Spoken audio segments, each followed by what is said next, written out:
Rebonsoir à tous et merci de vous joindre à nous. Encore une fois, l'occasion pour ce 8 mars de rendre hommage à la femme dans le monde et la femme mauritanienne en particulier. Ce soir, nous allons parler des femmes, de ces acquis à l'aide de nos invités. Et nous parlerons également de la commémoration de cette journée qui a été lancée à partir de Nouadhibou sous la supervision de la ministre des Affaires sociales, de l'enfance et de la famille, Nara Haroun Chersidia.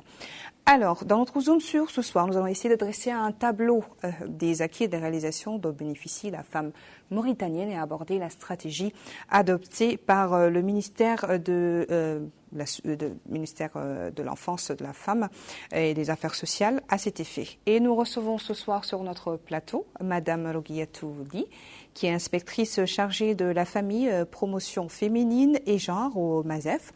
Et nous aurons également en direct de Nouadhibou M. Salek Oul-Jarab, directeur des études de la coopération et du suivi au MASEF, et M. Abdallahi Vali, responsable de la caravane de solidarité de la Journée internationale de la femme au MASEF.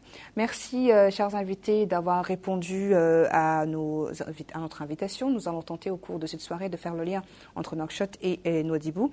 Et avant de passer, bien sûr, au débat, nous allons suivre un reportage signé Malika Nikli. À Nouadhibou, la célébration de la Journée internationale de la femme a été lancée sous le slogan « Leadership des femmes pour plus d'équité dans la lutte contre le Covid-19 ». Une commémoration du 8 mars 2021 qui a été marquée par une forte présence d'officiels, la ministre des Affaires sociales, de l'Enfance et de la Famille, supervisant en personne l'événement en compagnie du wali de Dakhlet Nouadhibou, du maire, des élus, des autorités administratives et sécuritaires, des responsables des entreprises publiques de la place et des acteurs économiques. L'occasion pour la ministre de placer la célébration de cette journée dans le contexte des nombreuses réalisations déjà accomplies pour l'émancipation des femmes, leur implication dans la sphère de décision, la gestion des affaires, mais aussi les obstacles qui entravent leur marche. D'où le choix de la ville de Nouadhibou qui reste un exemple de développement, d'harmonie sociale, de diversité culturelle et de contraste entre authenticité et modernité. La ministre a précisé que la femme mauritanienne peut se féliciter à l'occasion de la commémoration de sa fête cette année d'être plus que jamais présente et de façon honorable dans les différentes sphères de décision, tant à l'intérieur qu'à l'extérieur du pays. C'est aussi l'occasion de remercier le président de la République, M. Mohamed Cheikh El Ghazouani, tout en demandant davantage de présence pour une plus grande contribution de la femme mauritanienne dans l'effort de développement de notre pays dans divers domaines. De même que nous nous félicitons de sa participation politique active et sa forte présence dans les postes électifs, atteignant près de 20% au Parlement et 35% dans les conseils régionaux et municipaux, malgré les stéréotypes et préjugés qui entravent parfois sa participation à l'action de développement. Pour sa part, le maire de Nouadhibou, El Qassem Ould Belali, a indiqué que le choix de la capitale économique dénote de l'intérêt particulier que lui accorde le président de la République, M. Mohamed Cheikh El Ghazouani, dans le cadre de la décentralisation. Ce choix de la ville de Nouadhibou est une mise en application consciente et responsable des orientations du président de la République qui appelle à la décentralisation de la gestion pour un meilleur service du citoyen et en particulier les femmes. Le représentant du Fonds des Nations Unies pour la population dans notre pays a quant à lui félicité les femmes mauritaniennes à l'occasion de la célébration de la fête. Dans ce contexte particulier de la Covid-19, saluons au passage les efforts déployés par l'État pour améliorer les conditions des femmes, qu'elles soient sociales, politiques ou économiques. Plusieurs activités ont marqué cette cérémonie de célébration de la fête du 8 mars, notamment la remise d'attestations à plusieurs personnalités en reconnaissance des efforts nationaux visant la promotion féminine et de ses droits dans notre pays. D'autres prix ont été distribués à 10 jeunes filles lauréates au niveau de Dakhlet Nouadhibou. De même, des aides financières ont été accordées à 21 jardins d'enfants, ainsi que le financement d'un projet portant sur les femmes en situation de handicap. Au cours de cette manifestation, il a été décidé de lancer une campagne de dépistage du cancer du col de l'utérus et l'introduction de son vaccin dans les programmes nationaux. Les festivités marquant cette journée ont connu des activités culturelles, notamment des chants et de la poésie, entonnés par des troupes artistiques de non-voyants, et l'École nationale pour l'action sociale, mettant en valeur le travail de la femme et se réjouissant de cette célébration de la fête annuelle des filles d'Ève. Merci beaucoup Malika Nikli. Alors nous allons rentrer dans le vif du sujet. Madame Ly, dites-nous, après avoir suivi ce reportage, quelle lecture faites-vous, surtout après les activités qui ont été organisées par le MASEF au niveau de Nouadhibou et d'autres régions de la Mauritanie? Comme vous venez de le voir, la ministre a lancé le coup d'envoi à Nouadhibou et aux environs de Nouadhibou, c'est-à-dire Boulanoir, Boulanoir, Ndiago, Haïjrat et Dakhlet Nouadhibou. Donc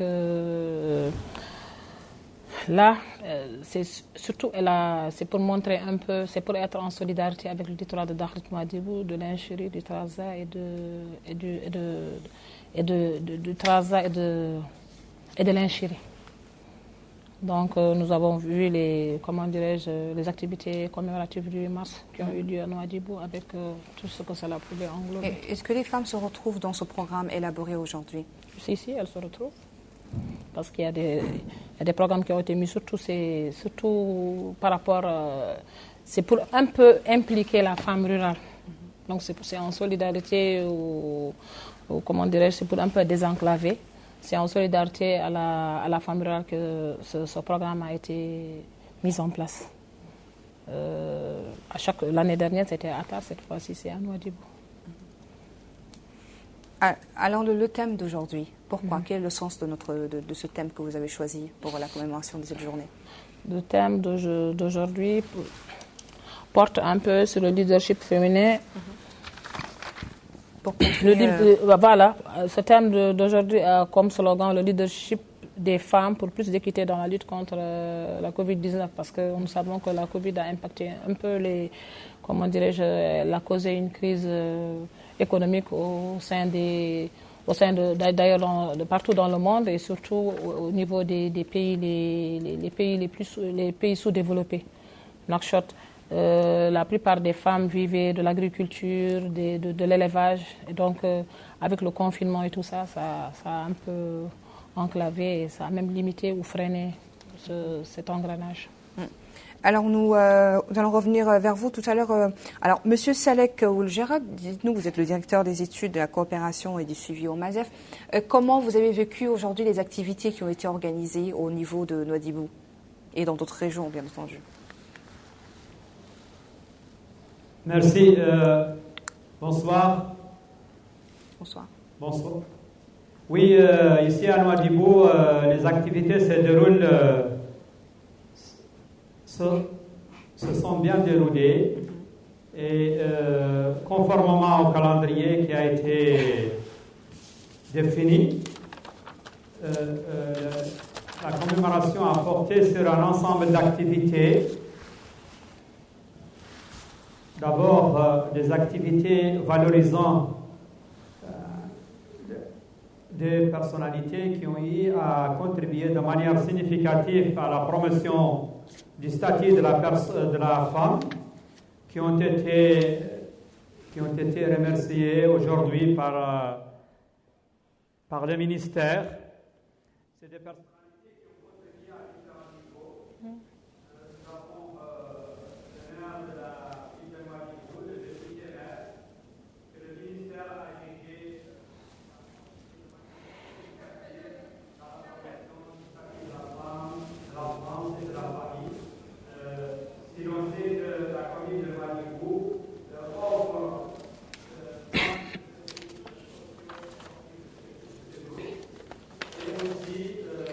Alors, nous nous excusons de la qualité du son, problème de liaison. Nous revenons à Nouakchott avant de régler ce petit souci. Alors, dites-nous, parlez-nous, vous, davantage des activités qui ont eu à être organisées au niveau de Nouadhibou. À Nouadhibou, il y a eu certaines activités qui ont été menées par Madame, sous le patronage de son Excellence, Madame Harouna Chersidia. À savoir d'abord, l'information et la sensibilisation sur les droits de la femme. Et puis il y a eu aussi ils ont procédé, à la distribution des paniers pour les familles démunies. Ensuite, il y a eu des financements qui ont été octroyés aux femmes de la zone qui viennent des environs de Nouadhibou. Et puis, il y a eu une remise des prix pour les filles lauréates en milieu rural, dans la zone rurale. Et ensuite, il y a eu aussi, des campagnes de sensibilisation menées par des médecins, comme les consultations gynécologiques pour les femmes, les filles, les enfants, tout ça pour pouvoir éradiquer un peu la malnutrition aiguë et puis les maladies, l'anémie sévère chez les femmes enceintes. Quand on parle aujourd'hui d'autonomisation de la femme et des acquis, quelles sont les principales activités au niveau que les femmes peuvent faire à Nouadhibou, par exemple? Ils font le maraîchage. Et à le maraîchage, ils font, ils sont organisés en groupements féminins. Coopératives. Oui, des coopératives. Donc, ils sont aussi dans les mutuelles de crédit. Ils font les femmes aussi s'organisent en faisant des tontines et tout ça. Il y a plein de choses que les femmes à Nouadhibou font. Hein. Mais dans le cas toujours de l'autonomisation, quels sont les acquis aujourd'hui dont on peut être fier que la femme mauritanienne aujourd'hui a chez nous, en Mauritanie?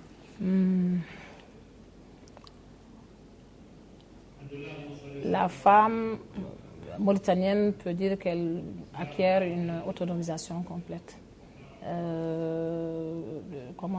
Connaissant ses droits et ses devoirs. En tout cas, elle sort de l'ancrage de la dépendance. Elle est dans ses activités, elle mène à bien ses activités, elle est on la voit partout, dans les groupements féminins, je dis comme les coopératives, il y en a beaucoup à Nouadhibou. Elles font plein de choses, hein, les femmes de Nouadhibou, Nouadhibou. D'accord. Madame Ni, nous reparlerons de cette partie-là tout à l'heure. Nous allons revenir à Monsieur Salek Ould-Jarab. Alors dites-nous, quelle est la particularité des femmes à Nouadhibou? Qu'est-ce qui fait leur différence de la femme à Nouadhibou par rapport aux autres femmes mauritaniennes? Oui, en tout cas, il n'y a pas une très grande différence. Seulement que Nouadhibou est la capitale économique du pays. Et c'est une ville qui a été érigée en zone franche. Cela veut dire que le style de vie doit reposer essentiellement sur la qualité des services prestés au niveau de la wilaya et aussi les opportunités économiques qui sont offertes. En plus, la wilaya de Dakhlet Nouadhibou est particulièrement... Nouadhibou est une ville qui regroupe un peu toute les catégories de la population mauritanienne.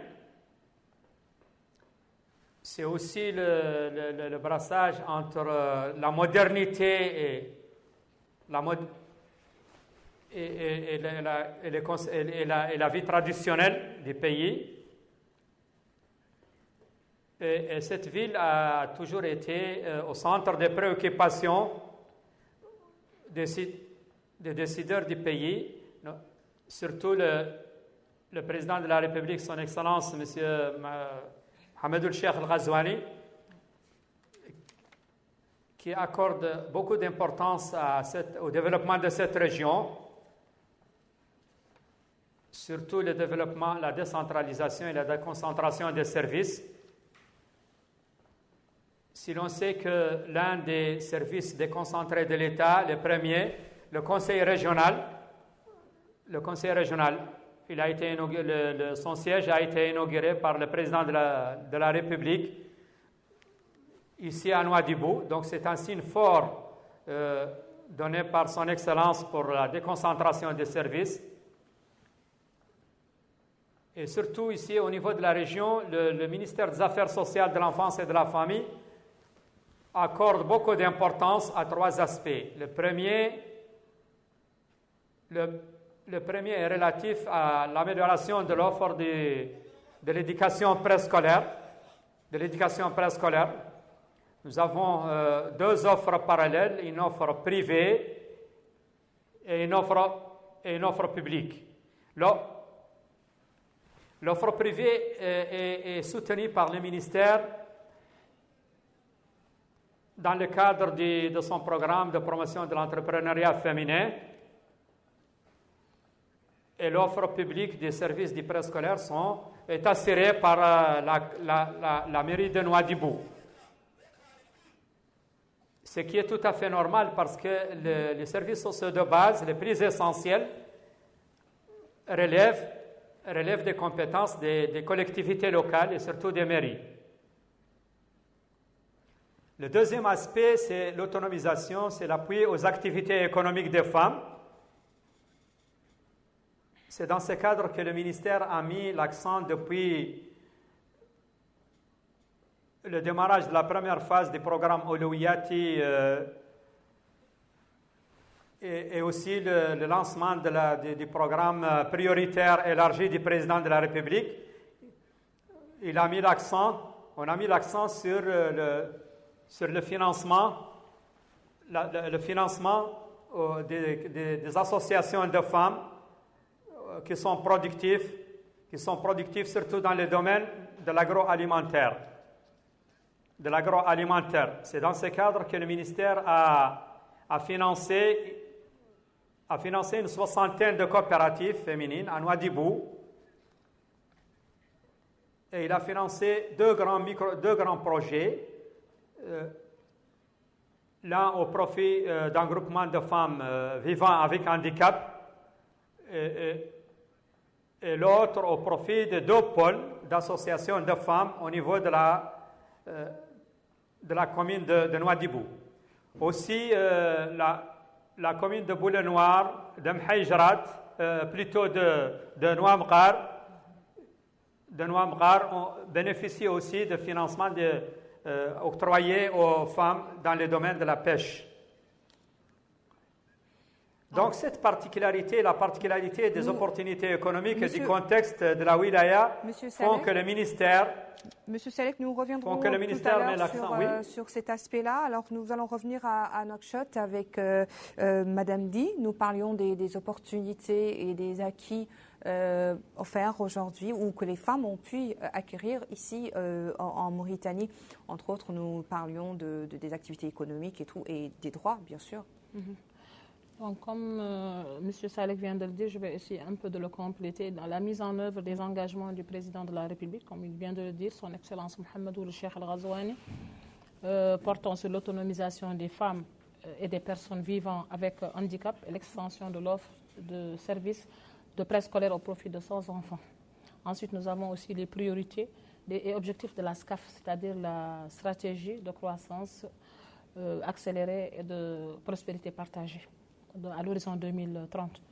Les cibles des ODD, notamment les ODD 3, 4, 5 et 11, qui visent surtout la santé, l'éducation, l'autonomisation des femmes, lutte contre les violences faites aux femmes, la réduction des inégalités et la protection des groupes sociaux les plus vulnérables. Ensuite, nous avons aussi les engagements pour la mise en œuvre des promesses de la CIPD, plus 25, notamment dans les domaines des 3-0, c'est-à-dire mortalité maternelle 0, mariage d'enfants et zéro violence faite aux femmes et aux filles. D'accord. Parlons d'éducation. Vous en parliez tout à l'heure. Éducation, oui. Santé, droits de la femme. Où est-ce qu'on en est en Mauritanie pour l'éducation? L'éducation, en tout cas, on a quand même, comment dirais-je, la scolarisation des filles a atteint, on peut pas dire peut-être sa totalité, mais en tout cas, beaucoup de jeunes filles ont bénéficié de la scolarité offerte par le ministère de l'Éducation nationale. Les filles lauréates sont primées au niveau de Nouakchott. Maintenant, ils encouragent, comment dirais-je, la remise des prix aux filles lauréates en zone rurale. Maintenant, ce qui est de la santé aussi, nous avons une grande sensibilisation, une information sur, comment dirais-je, sur les droits des comment dirais-je, parlant de la santé de la reproduction. Voilà, la santé de la reproduction, le planning familial, la lutte contre les mutilations génitales féminines, les violences faites aux femmes, tout ça rentre dans le même ordre d'idées. D'accord. Nous reviendrons sur cette partie également. Alors, nous allons essayer de tenter de joindre M. Abdallahi Vali, responsable de la caravane de solidarité de la Journée internationale de la femme. Bonsoir, M. Abdallahi. Oui, je vous écoute. Alors, comment s'est déroulée cette journée à votre niveau? Salam alaikum, shukran. Cette journée, comme vous l'avez suivi, elle a commencé par le lancement des caravanes de solidarité pour un milieu rural, surtout dans les zones littorales, dans les zones littorales, les localités littorales. On a ciblé le ministère des Affaires sociales, de l'enfance et de la famille, a ciblé 5 sites pour améliorer et contribuer à l'amélioration des prestations sanitaires. Comme vous le savez, le ministère des Affaires sociales, de l'enfance et de la famille, il est en partie concerné par la demande des services de santé, surtout pour les groupes les plus vulnérables et qui sont recrutés en grande partie en milieu rural. C'est pourquoi ils ont mobilisé des équipes médicales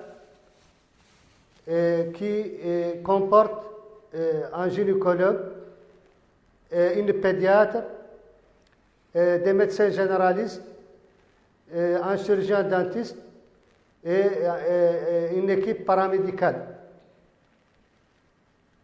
Le but de cette caravane, de ces équipes, c'est donner l'occasion à certains malades, certaines personnes qui n'avaient pas la possibilité de se déplacer, d'être consultés sur place, traités sur place et en cas de besoin, être orientés vers des structures de référence pour être mieux pris en charge. Donc, c'est un peu donner un plus aux structures préexistantes au niveau de ces localités. Il y a parallèlement à ça une équipe où il y a le service de nutrition qui se chargera de faire de la sensibilisation autour de l'alimentation et de donner des directives sur la culture alimentaire. Parallèlement à ça, il y a une autre équipe. Qui va se charger de la distribution de certains kits alimentaires. D'accord. Pour ce qui est de la contribution, consiste à amener des médicaments. Les consultations seront faites et il y a un lot de médicaments pour chaque site qui comporte des médicaments essentiels utilisés dans les centres de base. Vous les antibiotiques, les anti-inflammatoires, les antiparasitaires et d'autres médicaments qui sont utilisés dans le cadre des soins de santé primaire. Monsieur Abdallahi, vous m'entendez? Des antifongiques. Vous parlez de santé et de caravane, donc je suppose qu'au cours de ce voyage, vous avez vu... Oui, vous allez parler de cette caravane aussi, de la santé à l'intérieur du pays. Je suppose que vous avez eu à rencontrer des femmes là-bas et comment cette pandémie a impacté les femmes dans le milieu rural? Vous savez, cette pandémie a impacté la vie mondiale, à plus forte raison la vie nationale. Et au niveau aussi des groupes les plus vulnérables, ils sont plus sensibles à ces répercussions. Et que ce soit sur le plan apport alimentaire, donc c'est des kits alimentaires qui vont viser les familles les plus pauvres au niveau des localités visitées. Il y a les médicaments qui sont mis à la disposition des structures de santé et qui sont en priorité livrés aux familles les plus démunies. Et l'éducation aussi sur la nutrition qui concerne tous les ménages. Donc, nous avons ciblé la localité de Boulay-Noir et toutes les localités avoisinantes peuvent en profiter. Déjà, les équipes ils ont commencé depuis ce matin et donc ils vont rester jusqu'à demain. Et le lendemain, les jours suivants, ils vont aller à Chami et le centre de Chami et toutes les localités avoisinantes peuvent en profiter. Et ainsi de suite pour les jours suivants au niveau de Nouamkar pour clôturer l'étape Nouadhibou. Et comme il y a un centre, mais toutes les localités sont invitées à participer, à venir profiter des consultations et des médicaments. Merci. Les lots des médicaments seront utilisés séance tenante et le reste sera déchargé au niveau de la structure d'accueil et on leur demande de les orienter et de les délivrer pour les familles les plus démunies. Merci beaucoup, Monsieur Abdullahi. Pour ce qui est il y a des produits alimentaires. Caravane tout à l'heure, nous de retour à Nouakchott, Madame Ly, dites-nous, selon vous, comment cette pandémie, puisque ça fait partie de ce thème, comment cette pandémie a impacté la femme mauritanienne et dans le milieu rural en particulier? Comme vient de le dire mon collègue Abdullahi Louvali, cette situation a été exacerbée par la pandémie de la crise Covid-19 qui a non seulement occasionner une augmentation des violences à l'égard des femmes et de l'incidence et augmenter l'incidence de la pauvreté. Dans certaines zones rurales éloignées, les conditions sociales et économiques de la femme rurale restent particulièrement en dessous des attentes des pouvoirs publics du fait de l'ampleur des mutations sociales, telles que la pauvreté, les conséquences de l'exode rural, de la prévalence de nombreuses pratiques traditionnelles préjudiciables à la santé, de l'ignorance par les femmes, de leurs droits politiques, économiques, sociaux, de leur accès encore limité aux facteurs de production et de leur faible implication dans les programmes de développement à la base. Plusieurs pratiques sociales préjudiciables au statut sanitaire et social de la femme et de la fille, au début vous avez un peu posé la question, sont encore perpétuées et la demande sur les services de la santé, en particulier en matière de santé de la reproduction et ceux de l'éducation demeure faible, surtout dans les zones rurales du pays. Donc je pense que cette pandémie a quand même impacté peut-être les activités que vous avez, que le ministère, que le MASEF a déjà organisé ou organise déjà. Donc à quel point ça a un petit peu secoué le planning du ministère ou disons le programme, la feuille de route du ministère? Oui, avec le confinement.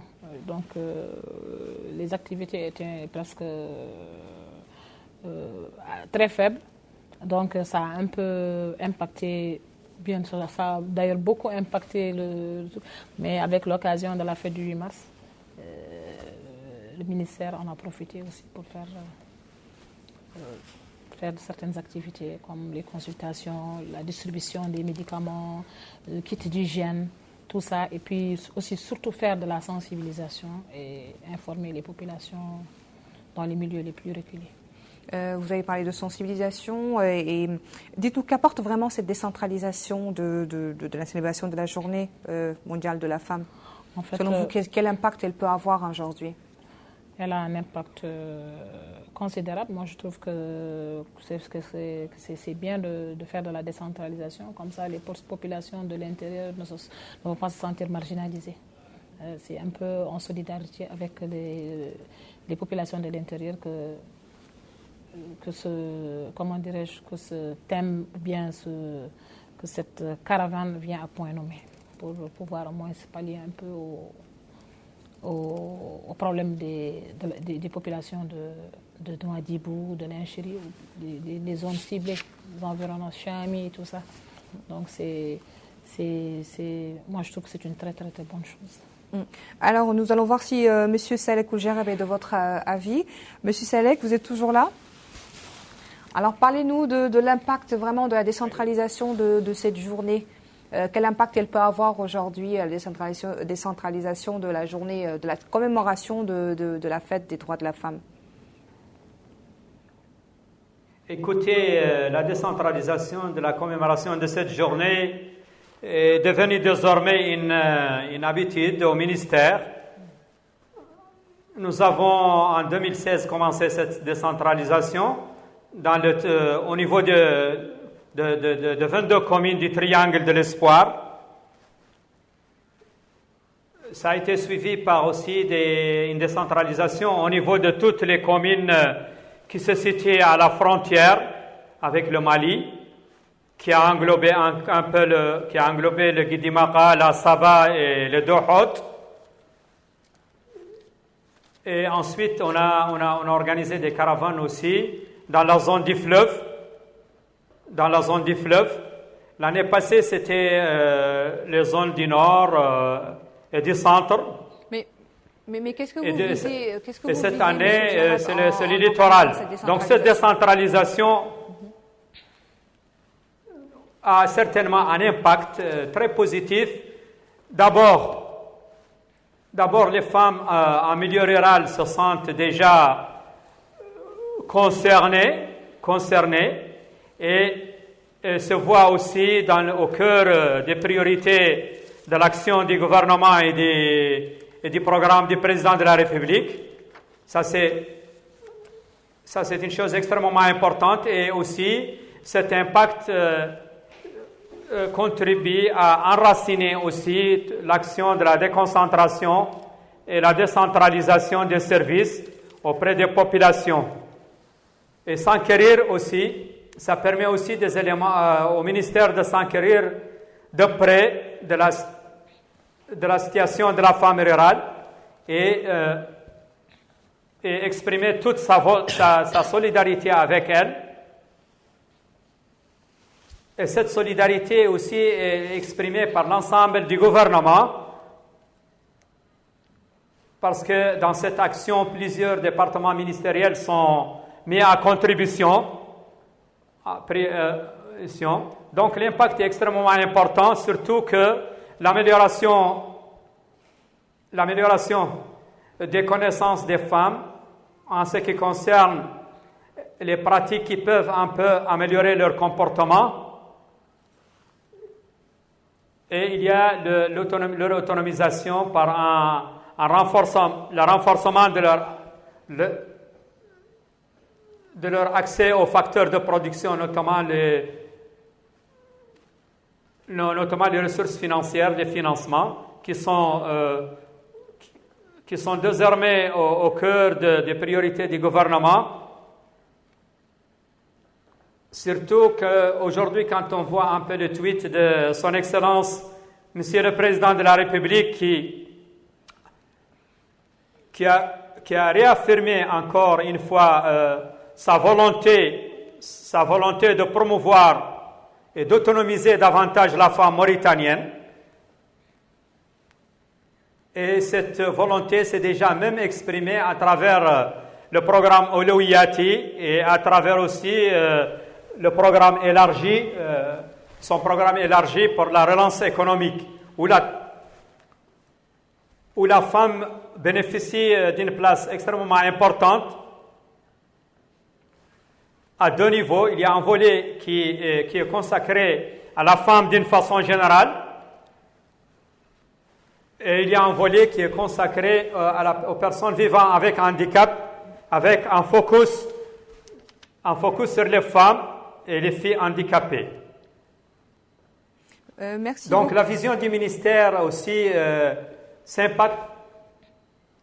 impacte les stratégies du ministère impactent significativement la situation de la femme. Si l'on sait qu'aujourd'hui les femmes accèdent davantage aux opportunités d'emploi, aux opportunités de financement et de formation. Donc, c'est des aspects. Merci beaucoup, monsieur. Ces trois aspects contribuent de manière. Nous allons revenir vers vous dans quelques instants. Madame Ly, dites-nous l'importance du rôle de la femme aujourd'hui dans notre société. La femme, elle a plusieurs casquettes. Elle joue le rôle d'éducatrice. c'est la mère, elle s'occupe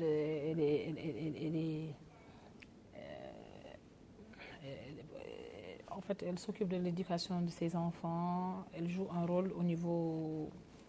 elle est impliquée dans la sphère de décision. On voit qu'il y a des femmes qui sont ministres, des femmes secrétaires généraux, des femmes directrices, des femmes chefs de service. Donc, mais est-ce qu'on est quand même à un niveau où on peut être fier et se dire déjà qu'on est, on est allé très loin ou on est loin? Parce qu'il ne s'agit pas d'avoir quelques femmes ministres ou quelques femmes députées pour être... Non, mais la femme a fait beaucoup de progrès en Mauritanie. Elle a fait beaucoup de progrès en Mauritanie. Elle a bénéficié pas mal de prestations au niveau... En tout cas, le ministère fait de son mieux pour vraiment mettre la femme au devant de la scène. Oui, quelle est la stratégie justement du MASEF aujourd'hui pour vraiment booster le rôle de la femme en Mauritanie au niveau de l'éducation, au niveau des droits, au niveau de la santé? Là, par exemple, quand on regarde la scolarisation des filles, on encourage l'éducation des filles en leur, en primant ces filles, j'ai dit, en les mettant dans de bonnes conditions. Et puis, on fait des campagnes de sensibilisation sur, sur la déperdition scolaire. On encourage, on essaie de faire pas mal de choses. Hein. Et pour garantir les droits des femmes en Mauritanie, il y a quand même une loi qui a été plusieurs fois rejetée. Alors, qu'est-ce que fait le MASEF aujourd'hui, justement, pour garantir le droit de la femme le MASEF fait des campagnes de sensibilisation et à chaque 26 novembre, ils font sur la journée internationale des violences faites aux femmes, on fait des sensibilisations, les gens font des ateliers à l'intérieur du pays, au niveau des wilayas les plus reculés. Donc, mais il ne s'agit pas aussi de faire des activités juste quand c'est la fête de la femme pour que la loi passe. Et puis au niveau aussi de la famille, il y a dans le cas des litiges familiaux, à chaque fois qu'il y a par exemple des cas de viol, d'agression et tout ça, les gens voient s'ils peuvent faire des médiations, sinon ils essaient d'amener ça à un niveau supérieur. Mais quand on parle d'autonomisation de la femme, quel bilan peut-on en tirer aujourd'hui? En tout cas, l'autonomisation de la femme a permis aux femmes d'avoir une certaine dépendance. Oui, nous sommes à quel niveau? On est en avance. Hein. On est en avance. Donc, moi, je trouve que le ministère a fait beaucoup de choses. Quand je me rappelle des années, il y a de cela 5 ans, 6 ans, maintenant, par rapport à ces... Je trouve que le ministère a fait pas mal de progrès. Je vois qu'il y a eu beaucoup d'acquis. Hein.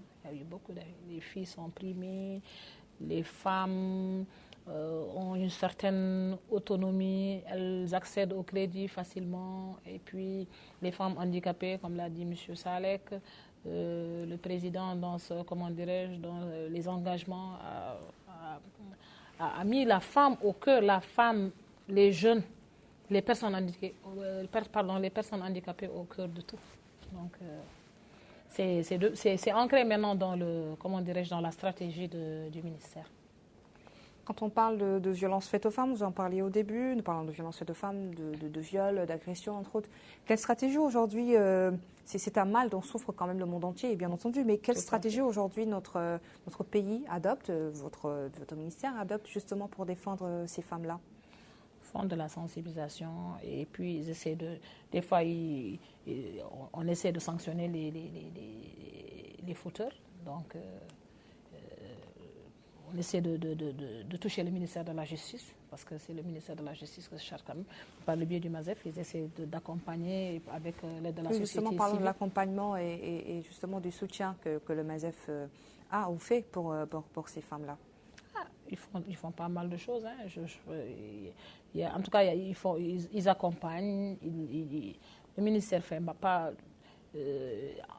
la direction de la famille surtout, la direction de la famille et les autres directions au niveau même du ministère, quand il y a ils donnent même des aides. Parce qu'une fois, on avait, je me rappelle, agressé une fille, on l'a presque tuée.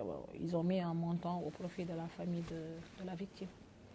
Et donc, je pense que ça continue. Et il y a des non-dits, mais quand même, le ministère essaie le maximum possible de faire de son mieux. Oui. Nous allons revenir à M. Salek. Vous m'entendez?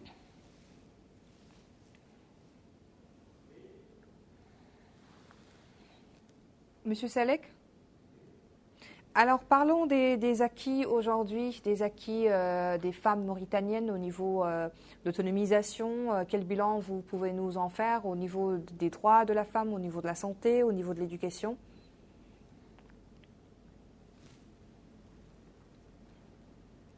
Oui, vous appelez Salik ou? On peut vous parler à vous, hein, monsieur Abdallahi. Dites-nous, vous, votre avis sur ce sujet-là. Quel bilan vous pouvez Moi, je vous dirais seulement qu'il y a certains progrès qui ont été acquis dans le domaine de la santé, de la reproduction. De la reproduction. Il y avait des hôpitaux qui ont été construits avec un plateau technique assez complet au niveau régional, et il y a l'objectif de l'amélioration de la santé et de la reproduction qui est parmi les programmes prioritaires dans le pays. Et pour ce qui est de la demande des services, il y a le ministère des Affaires sociales, de l'enfance et de la famille qui prend en charge les dialysés, y compris les femmes, bien sûr, qui ne sont pas assurées CNAM. Il prend en charge, il donne une subvention au niveau des hôpitaux publics pour la prise en charge des malades indigents avec des critères de prioritisation qui vont dans le sens de donner la priorité aux femmes de niveau socio-économique très faible, à côté du troisième âge. Donc ça, c'est des critères qui donnent la priorité aux groupes vulnérables dans leur ensemble, y compris bien sûr les femmes. Donc pour ce qui est, je reviens un peu aux activités actuelles que le ministère des Affaires sociales est en train de mener sur le terrain, en collaboration avec le ministère de la Santé et le commissariat à la sécurité alimentaire.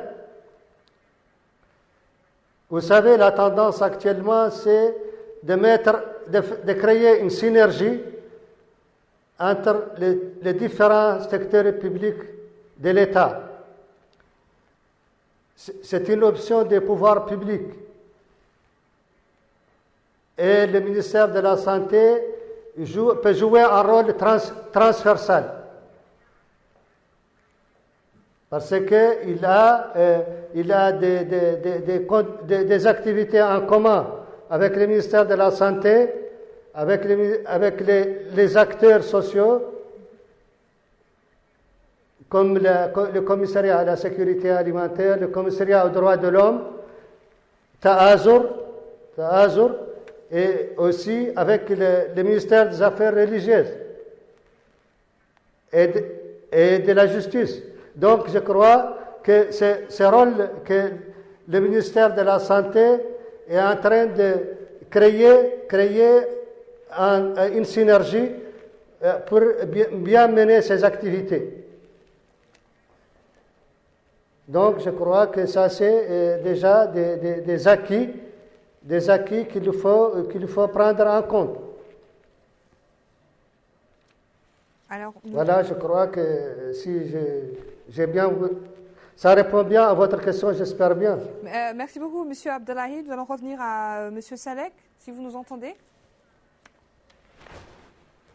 Oui. Alors, Monsieur Salek, revenons un peu sur les acquis, sur l'autonomisation. La même question que j'ai posée tout à l'heure à Monsieur Abdullahi concernant l'autonomisation des femmes, concernant les acquis en droit, en santé, que la femme mauritanienne aujourd'hui a réussi à acquérir.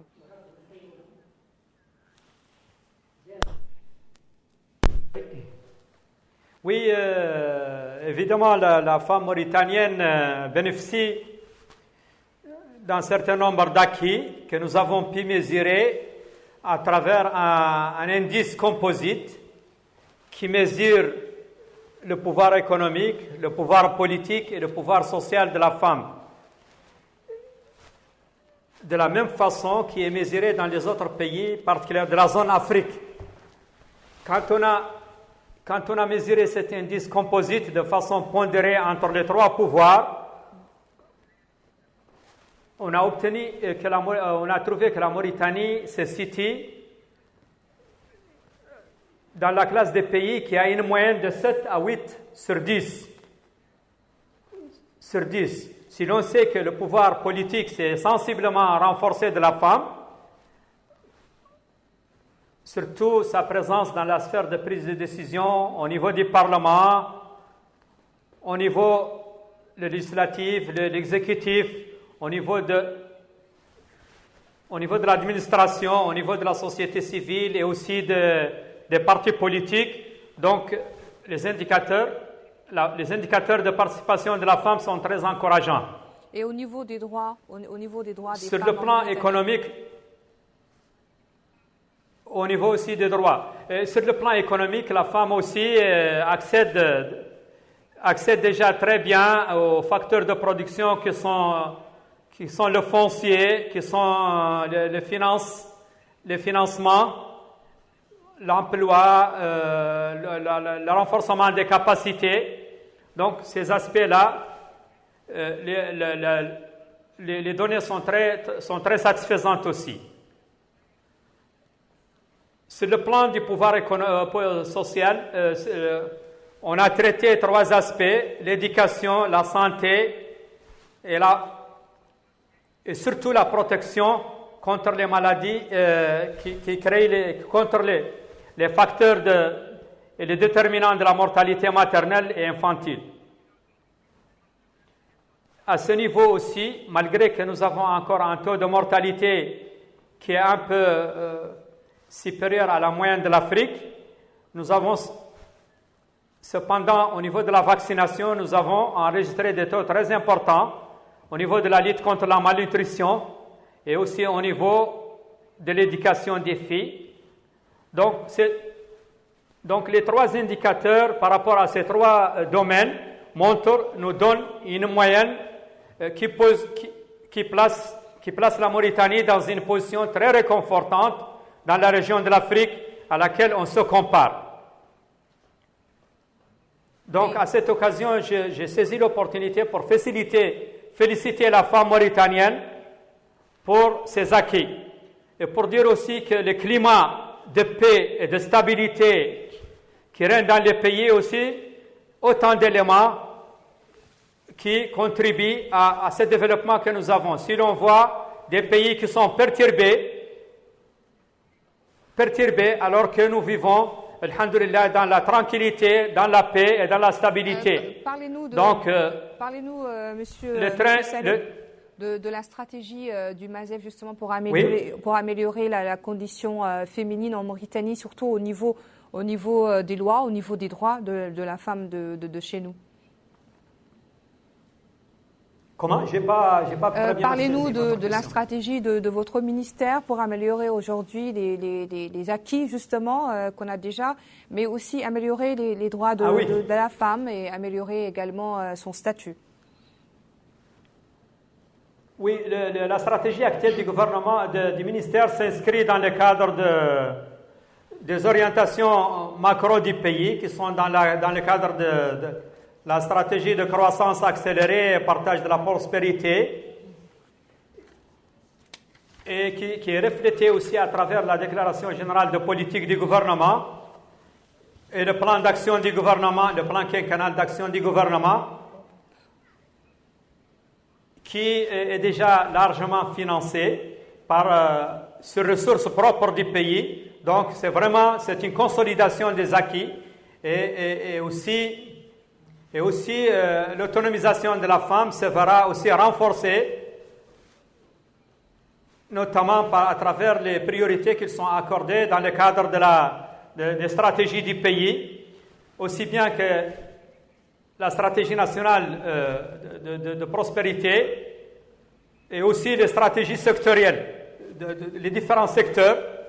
Si on regarde les secteurs sociaux, la femme est largement considérée. Et si l'on considère aussi les secteurs économiques, on voit que surtout l'économie rurale qui sont l'élevage, l'agriculture, la femme est déjà largement positionnée et la pêche. Donc le gouvernement, l'action du gouvernement vraiment est en faveur de la consolidation et du développement des acquis, en faveur de la femme. Et désormais la budgétisation et les allocations budgétaires deviennent de plus en plus sensibles aux intérêts stratégiques des femmes d'une façon générale. Si l'on voit un peu les budgets alloués à la santé, à l'éducation, à l'autonomisation des femmes, à l'emploi, au développement de base, on voit que les intérêts stratégiques des femmes sont largement pris en considération. Donc la politique du gouvernement est très satisfaisante et rassurante en ce qui concerne le lendemain, un très bon lendemain pour la femme mauritanienne. Alors, merci beaucoup, Monsieur Salek. Madame Ly, dites-nous, nous entendons parler de genre depuis quelque temps. Pouvez-vous nous édifier sur ce concept genre? En fait, le concept genre, ça veut dire genre homme-femme, mais genre, ça sous-entend surtout la notion de femme dans la connotation. Donc, genre, qui dit genre parle homme-femme, c'est-à-dire on englobe le tout dans le genre. Et quelle importance ce concept aujourd'hui a ici en Mauritanie? Elle a un concept très le genre partout. Nous voyons qu'au niveau du ministère, il y a la direction de la promotion féminine du genre. Ça signifie beaucoup de choses parce que c'est une femme qui préside cette direction.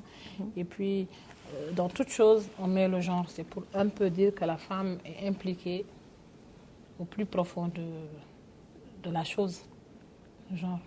Chaque notion que nous prenons, genre, équité, genre, à chaque fois, c'est pour un peu montrer l'importance ou l'implication de la femme dans le genre homme-femme, mais genre... Femme surtout. Femme surtout. Comment faites-vous aujourd'hui, quelle stratégie adoptez-vous aujourd'hui pour dépasser quelques stéréotypes, disons, de nos sociétés et quelques, disons, des problèmes que peuvent rencontrer les femmes ici en Mauritanie? En fait, nous procédons toujours par, je vous ai dit, la sensibilisation et l'information. Mais vous sensibilisez les femmes et les hommes? Les femmes et les hommes, parce qu'au niveau du ministère, il n'y a pas que les femmes, les femmes. Vous voyez, les directeurs qui sont là, c'est des hommes. C'est un ministère. Je parle plutôt sur le terrain. Oui, voilà, sur le terrain. Genre, nous avons des hommes, mais la majorité, c'est des femmes. Il y a juste certaines, la majorité, c'est des femmes. Au niveau de direction, les chefs de service, la plupart, les secrétaires, c'est toutes des femmes. Hein. Comment accompagnez-vous aujourd'hui les femmes, disons, dans le milieu rural? Surtout qu'on sait que la plupart des femmes, c'est quand même des femmes, c'est des chefs de famille, et que sont un soutien pour leur mari, pour leurs enfants, ou pour la société elle-même, à travers des coopératives, à travers des... comment vous les accompagnez aujourd'hui? On les accompagne, il y a beaucoup de femmes qui sont dans des coopératives. La plupart des femmes d'ailleurs sont dans des groupements féminins comme les coopératives, les GIE. Elles s'organisent en groupe dans des réseautages et tout ça. Donc à chaque fois qu'il y a des financements, elles bénéficient à chaque fois. Ça c'est depuis des années, hein. Et puis ça continue. Et avec le programme PEP du quinquennal dont vient de parler le docteur de l'étude de la coopération et du suivi, beaucoup de femmes ont bénéficié de ces financements. Et là, lorsque j'ai écouté les deux collègues, je pense que parmi les acquis, une chose importante n'a pas été dite, c'est-à-dire que les handicapés maintenant bénéficient de la Caisse nationale d'assurance maladie. Ça, c'est grâce au chef de l'État, Mohamed Cheikh Ghazouani. Et aussi, les handicapés ont une carte d'identité. Donc, quand tu es handicapé, vraiment, parmi ces acquis, c'est important à souligner. C'est une frange aussi, n'oublions pas que c'est une frange très vulnérable. Quels sont les défis aujourd'hui que les femmes doivent relever pour arriver à un certain niveau? Les défis, la femme mauritanienne. La femme mauritanienne, en fait, le défi qu'elle doit relever, c'est-à-dire qu'elle doit montrer à l'homme qu'elle peut faire beaucoup de choses. Que s'il y a un homme à côté, c'est que la femme aussi peut être à côté. Si l'homme peut faire ceci, la femme peut faire cela. Donc, si nous voyons au niveau de l'éducation, au niveau actuellement, moi je trouve qu'il n'y a pas de différence. Actuellement, les femmes, d'ailleurs, quand on regarde, elles sont très, d'ailleurs, elles ont les meilleurs résultats au niveau des écoles, des lycées. Alors, merci beaucoup, Madame Ly. Nous allons revenir rapidement à nos invités de Nouadhibou. Monsieur Saleh Jarab, vous nous entendez, un dernier mot, et également Monsieur Abdallahi, un dernier mot juste avant de clore cette émission.